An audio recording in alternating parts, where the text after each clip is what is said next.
Prendre soin de son esprit, c'est comme arroser une plante. Si on l'oublie, elle se fane.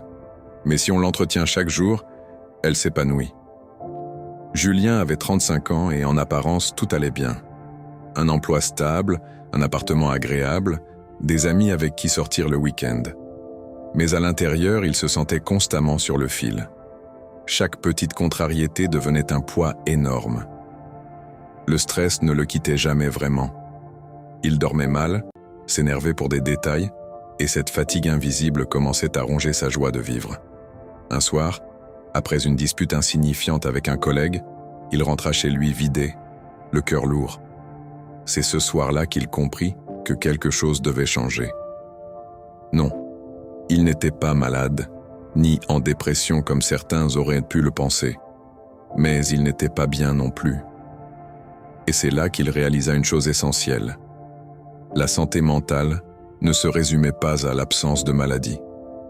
C'était un état de paix intérieure, une capacité à faire face aux épreuves, à garder l'équilibre, même quand la vie nous secoue. Le lendemain, il décida de s'observer autrement.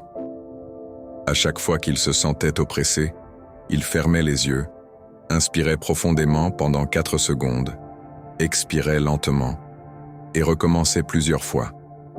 Au début, il trouvait ça ridicule. Mais petit à petit, il sentit son corps se relâcher. Il avait enfin trouvé une première porte de sortie face au stress.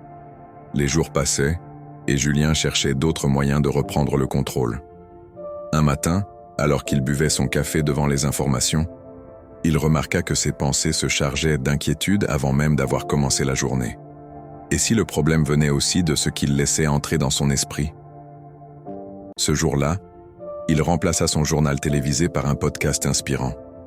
La différence fut immédiate. Moins d'angoisse, plus d'énergie. À partir de ce moment-là, il se promit de nourrir son esprit de pensées plus saines. Chaque matin, il réservait 10 minutes à la lecture ou à l'écriture de quelques lignes positives. Ces instants devenaient une nourriture invisible mais essentielle. Julien n'avait jamais été un grand sportif. Le sport, pour lui, était une contrainte. Mais il décida malgré tout de marcher 20 minutes par jour après son travail. Cela lui fit un bien fou. Ses idées étaient plus claires, son sommeil plus profond, son esprit et son corps semblaient enfin coopérer, comme s'ils parlaient le même langage. Et il comprit que le mouvement, même simple, était une thérapie silencieuse. Un soir, en rentrant du travail, il observa son appartement. Désordre sur la table, dossiers empilés dans un coin, bruit incessant de la télévision en fond. Tout reflétait le chaos qu'il portait à l'intérieur. Alors il décida de ranger, nettoyer, alléger. Mais il ne s'arrêta pas là. Il commença aussi à faire le tri dans ses relations. Moins de temps avec les personnes qui l'épuisaient, plus de moments avec celles qui l'élevaient. Et à sa grande surprise, ce changement extérieur apaisa profondément son monde intérieur. Bien sûr, tout n'était pas réglé d'un coup. Certains jours restaient lourds, mais au lieu de retomber dans ses anciennes habitudes, Julien a choisi une autre voie. Il a pris aussi rendez-vous avec un psychologue. Au début, il avait peur d'être jugé.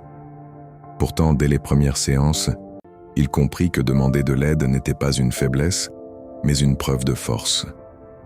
Peu à peu, il débloqua des schémas de pensée qui l'emprisonnaient depuis des années.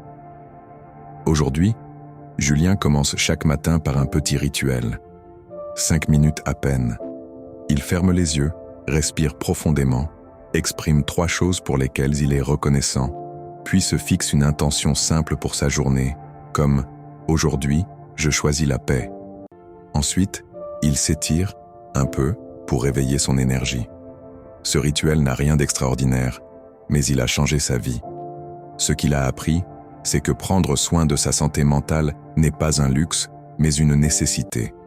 Qu'il ne suffit pas d'attendre que tout s'écroule pour réagir. Qu'il faut, comme on arrose une plante, nourrir son mental chaque jour avec de petites attentions. Et qu'au final, ces petits gestes répétés transforment profondément notre manière de vivre. Alors, laissez-moi vous poser la même question qu'un jour Julien s'est posée devant son miroir. Qu'est-ce que je vais faire dès aujourd'hui pour prendre soin de ma santé mentale ?